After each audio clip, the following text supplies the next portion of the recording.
l'événement nous intéresse. Sud Radio, le 10h midi, les médias.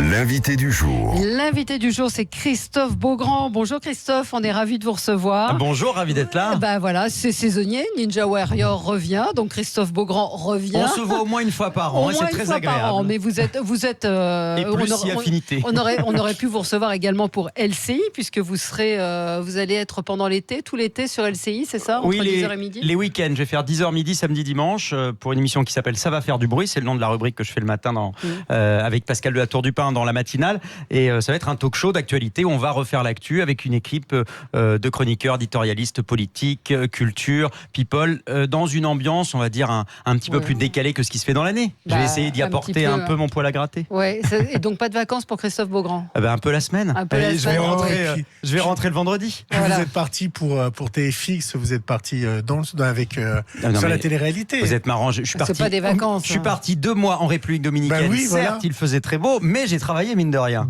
6 jours sur 7. Alors, Ninja Warrior, le parcours des héros, nouvelle saison. Denis Brognard, Iris Mittenard, avec vous. On ne change pas une équipe qui gagne. Oui, on est ravis de se retrouver. Là, c'est la 2e saison pour Iris, la 4e pour Denis et moi. On est très heureux de se retrouver tous les ans. C'est assez rigolo. On tourne toujours à la même période. Ouais. Généralement, c'est fin mars, début avril, à Cannes, puisqu'on est toujours aussi au même endroit. Ouais. Et alors, il y a vraiment un côté colonie de vacances, parce qu'on est heureux de se retrouver tous ensemble. On bosse beaucoup parce qu'on tourne tout pour des raisons effectivement économique, on tourne tout d'affilée, donc 7 nuits, parce qu'on tourne la nuit, donc on a juste un jour de repos sur ces 7 jours consécutifs, et c'est des horaires, on termine à 2-3 heures ou 4 heures du matin parfois. Il y a une ambiance de malade, on s'éclate, le public de Cannes est là.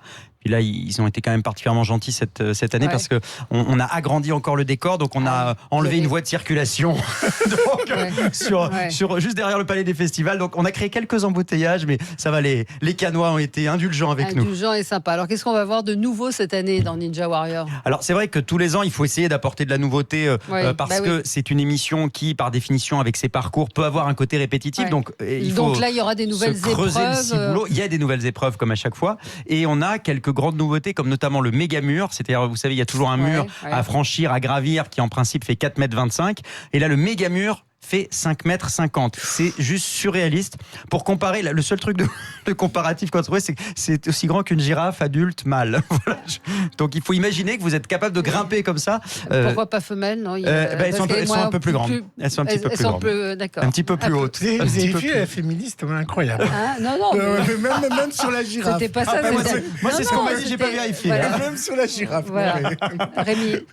Est-ce qu'il fallait changer, ajouter de nouvelles épreuves, parce que l'audience avait quand même un peu baissé la saison dernière. Il y a eu 1 million de pertes de téléspectateurs un peu entre la saison 3 et en moyenne. Moins d'1 million, on en a un peu moins, mais pas beaucoup 700 000. Mais non, en l'occurrence, la problématique qu'on a eue l'année dernière, c'est que l'émission a été diffusée à la rentrée, puisqu'il n'y avait pas de Koh-Lanta. Donc nous avons fait le pompier de service pour remplacer Koh-Lanta le vendredi soir. Et c'est une émission qui a été diffusée là, du coup, l'an dernier jusqu'à mi-octobre. Et je pense que c'est vraiment une émission d'été. Son vrai créneau et le créneau, c'est l'été. Les saisons 1 et 2, c'était diffusé au cœur de l'été. On retrouvait l'ambiance un peu d'un Interville moderne. Je pense pas qu'on ait envie de voir des gens en maillot de bain sous des palmiers tomber dans des piscines juste au mois de novembre, quoi. Ça ne collait pas forcément aux attentes des gens. Donc là, on retrouve notre créneau de diffusion habituel. Donc j'espère que le public sera là. Malgré la baisse que vous notez, on avait quand même eu des très très bons scores, notamment sur le public jeune, sur le public féminin. Donc c'est pour ça qu'il y a aussi une 4e saison qui a été signée. Familiale. On se retrouve dans un instant avec Christophe Beaugrand pour parler de Ninja Warrior. À tout de suite. Majorité des départements. Sud Radio, 10h midi, Valérie Expert. L'invité du jour, c'est Christophe Beaugrand. On parle de Ninja Warrior, le parcours des héros qui revient vendredi prochain. Enfin, pas demain, mais dans une semaine. Ouais, le 5 juillet. 5 juillet, Gilles. Ah oui, moi j'étais à la conférence de presse, madame, j'ai travaillé. Et il a assisté donc aux 45 premières minutes de l'émission. Exactement, j'ai vu les 45. Et pour moi, il y a une nouveauté qui est très importante, c'est que les émissions en fait se font affronter des gens d'une même catégorie. Je vais vous laisser expliquer, Christophe. Oui, c'est ça. Et du coup, il n'y a pas d'injustice. C'est-à-dire que, comme c'est thématisé, par exemple, ils prennent les champions sportifs, et je trouve que ça donne une égalité et ça donne également un regard différent sur l'émission. Oui, on a décidé de thématiser chaque émission pour que justement chaque émission puisse avoir une tonalité, une humeur, une ambiance différente. Donc on a une émission qui est plus particulièrement consacré à ceux qu'on a appelés les têtes brûlées, c'est-à-dire que les gens qui sont fans de sport extrême, qui font du parachutisme, de la varap dans des conditions de dingue, etc. Donc là, on va avoir beaucoup de grandes performances. On a un prime, une soirée qui va être consacrée à ceux qu'on appelle la relève. C'est tous les gamins, la plupart, ils ont 18 ou 19 ans. Ils ont commencé à regarder l'émission, ils en avaient 14. J'ai l'impression d'être une vieille personne. Comment tu t'appelles? C'est Jacques Martin, l'école des fans. Exactement. On en a une sur les héros du quotidien, des infirmières, des pompiers, etc. Donc plus axée sur ces gens-là. Et on a une autre émission thématisée sur les anciens, c'est-à-dire tous les anciens candidats qui reviennent se frotter à nouveau au parcours. Donc effectivement, ça permet d'avoir plus on va dire, d'équité entre les candidats, et puis surtout d'avoir vraiment une couleur différente à chaque émission. Ça vous amuse toujours autant, cette émission? Oui, je m'amuse énormément. J'ai la chance de faire un métier où je peux m'amuser, et quand je suis dans un endroit où je ne m'amuse plus, généralement j'arrête.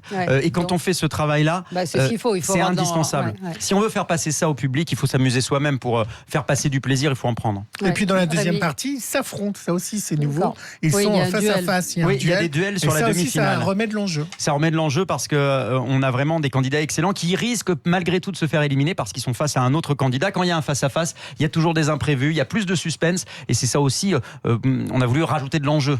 Rémi. Alors vous avez aussi, donc pour rentrer dans le détail des candidats, vous avez d'anciens champions, un ancien rugbyman qui était dans l'équipe de France. Oui, Emmanuel Arinordoki. Je vous laisse dire son nom, voilà, c'est ça. Emmanuel Arinordoki. Donc il faut quand même toujours un petit mélange de people et de... Oui, mais alors c'est vrai que c'est pas une émission de stars entre guillemets, donc on a quelques candidats de Koh-Lanta qui viennent, mais il y a 3-4 personnes sur la saison, donc on n'a pas vraiment, il y a Pascal le grand frère qui va tenter le parcours, qui est costaud, hein, c'est un sportif, hein, il a fait du judo ou du karaté, je ne sais plus, un sport de combat, mais je vais pas dire de bêtises parce que je voudrais pas qu'il vienne m'en mettre une. Mais il va vous montrer. Exactement, il va m'apprendre. Tiens, tu vas t'en souvenir la prochaine fois. Exactement. Non, mais c'est vrai que donc il y a des guests, il y a des invités. C'est pour le clin d'œil parce que c'est vraiment une émission qui est basée sur, c'est ce qu'on appelle des héros du quotidien, c'est ça, c'est les personnes ordinaires qui deviennent extraordinaires sur le parcours. C'est vraiment ça qu'on a envie de mettre en avant. Donc c'est vraiment pour le fun qu'on rajoute ce petit ingrédient là, mais c'est vraiment un petit détail sur l'émission. Et la présence d'Iris Mittner, c'est aussi ça fait partie de cette... ça met un bel ingrédient, je peux vous le dire. Non, c'est vrai ingrédient people qu'il faut absolument pour une émission, c'est ça, la Miss France obligatoire pour que ça marche. Non, pas forcément, puisqu'on avait Sandrine Quétier qui aurait pu être Miss France mais qui ne l'était pas, mais elle aurait mérité, elle aurait mérité de l'être. Elle a été remplacée par une Miss France. Effectivement, elle a été remplacée par... parce que l'idée effectivement c'est d'avoir une personne au plus proche des candidats. Comme on est un couple de garçons, c'était bien d'avoir une fille aussi pour participer à l'émission, et elle est vraiment en empathie avec les gens, elle suit ceux qui tombent, hélas, puisqu'elle les récupère généralement tout mouillés avec une serviette, mais également les familles qui sont très émues. Parfois il y a des mamans qui sont en larmes quand elles voient leur fils tomber au bout de la deuxième épreuve alors qu'ils travaillent et qu'ils s'entraînent depuis des mois. Donc voilà, c'est ce côté-là. Et ce qui est génial avec Iris, c'est qu'elle a une spontanéité, et il y a un contact avec les gens qui est incroyable. C'est-à-dire que le public, je pense, depuis qu'elle est devenue Miss Univers, il y a une espèce de fierté, elle fait partie de la famille, et il y a un truc naturel qui se passe. Il se passe quelque chose avec elle, les gens veulent tous aller faire des photos avec elle, lui faire un bisou, il y a quelque chose d'hyper chaleureux, comme si elle faisait partie de la famille. Non, personne ne veut faire des bisous et des photos. Non, jamais. Non, mais nous on est trop loin avec Denis Brognard, on est en haut de notre tour, alors on en redescend que vers 4h du mat, et que les plus courageux qui nous font des bisous, c'est ceux qui restent à la fin de l'émission. Comment vous gérez vous êtes quelqu'un qui avait fait énormément de choses, mais à la fois LCI, côté plus journaliste, et puis là le côté plus divertissement. On a l'habitude de mettre les gens dans des cases.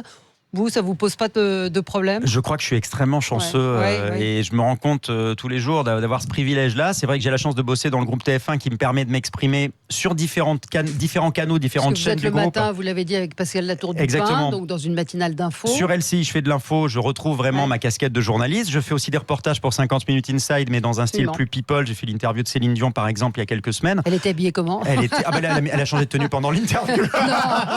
Non, c'est vrai. Elle faisait des interviews toute la journée, donc je l'ai vue dans 4 tenues différentes. Donc oui, je te vous confirme. Oui, d'accord. C'est un peu une obsession. Elle est magique, on l'adore. Je suis aussi sur un public plus jeune, avec des émissions de jeux et de télé-réalité sur TFX, la chaîne jeune du groupe, et les grandes émissions de divertissement sur TF1. Donc je suis j'ai la chance de pouvoir effectivement m'exprimer de manière très différente. Il y a beaucoup de renouvellement en ce moment sur TF1. Camille Combal est arrivé, a eu une émission de deuxième partie de soirée, en plus de Danse avec les stars le vendredi. Vous regrettez quand même pas de vous avoir votre émission aussi, par exemple, en deuxième partie de soirée, ça aurait pu être votre créneau. Ah, bah oui, une deuxième partie de soirée, ça peut m'intéresser, mais qui vous dit que je n'ai pas des projets dites-nous. Je ne vais pas vous le dire.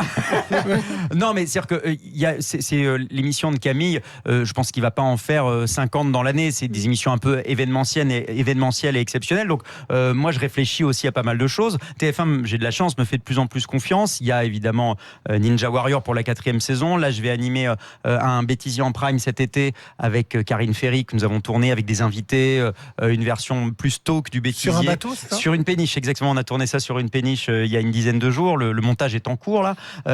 J'ai la chance d'avoir LCI. J'ai une émission qui commencera à la rentrée, la bataille des couples sur TFX. Donc, je suis déjà bien occupé, mais effectivement, j'ai d'autres envies. J'ai toujours des envies. Sur TF1, il y a quand même un besoin de renouveler les marques. On voit que incontestablement, les grandes marques, même si elles sont toujours là, ça baisse un peu. Donc, les deuxièmes parties de soirée, c'est un peu en recherche pour la fin de semaine. Donc, alors vous... Il y a Arthur quand même toujours qui est très présent et qui a encore re-signé pour une saison avec beaucoup d'émissions. Il y a plein d'autres cases aussi où il faut penser à de la nouveauté. Donc l'avantage, c'est qu'on est vraiment dans un livre ouvert et qu'avec la nouvelle direction, avec Aprikian, avec Gilles Pélisson, avec Rémi Faure, Fabrice Bailly, on a vraiment... Faut citer tout le monde parce que sinon vous n'aurez pas d'émission. Les gens essayent vraiment de... Vous avez oublié Xavier Grandon. Les gens essayent d'ouvrir les portes et de... Oui, je peux citer encore plein de gens. Julien de Groot aussi est formidable. Julien de Groot est formidable. Voilà, tout le monde est formidable. Non, mais de plus en plus, on essaye des choses, on ose des choses qu'on n'osait pas il y a quelques années, mais on est obligé parce qu'effectivement, le public est de plus en plus exigeant, de plus en plus zappeur. Ça vous inquiète, la baisse des audiences de la télé en général? Vous voulez que je vous dise ça? Alors, il peut y avoir un côté inquiétant et en même temps, ça ouvre beaucoup de perspectives parce qu'on est obligé de se remettre en question. Donc ça va nous forcer à amener de la nouveauté. C'est un aiguillon. Il y a eu le Palma Show qui était un programme complètement barré, et qui était pour le coup une vraie audace de la part de TF1 et qui a cartonné. Donc oser, c'est ce qu'il faut faire et arrêter de vendre des formats, de prendre des formats étrangers. De toute façon, il y en a de moins en moins des formats étrangers comme les grosses émissions comme Danse avec les stars ou The Voice. Ces formats-là, il y en a plus beaucoup là qui tournent. Donc il va falloir. John de Mol est mort. Non, il va falloir essayer de se creuser un peu la tête pour trouver des nouveautés. Et ça, c'est excitant. C'est ce que vous êtes en train de faire. Donc. Et ben voilà, on se creuse tous la tête. On espère que ça va réussir à arriver à quelque chose. Ninja Warrior, le parcours des héros. Donc, nouvelle saison qui démarre le vendredi 5 juillet à 21h05. On va pas s'ennuyer. Avec Denis Brognard et Iris Mutenard. Et puis, tous les samedis matins, on pourra vous regarder. Même le dimanche. Samedi, dimanche. 10h midi. Exactement. Et ben, on vous souhaite un bon été. Christophe Beaugrand. Merci d'être venu nous voir ce matin sur Sud Radio et puis on espère de vous revoir avant la prochaine saison de Ninja Warrior. Vous m'invitez quand vous voulez, c'est toujours un bonheur de venir vous voir. Merci à vous, on se retrouve dans un instant avec Thierry Beccaro qui a tourné la dernière émission de Motus hier. Donc voilà. Vous lui faites un gros bisou de vous allez le croiser, alors je vais lui faire un bisou directement. Vous allez lui faire un bisou directement. Thierry, viens m'embrasser. Allez, il va arriver. Merci Christophe.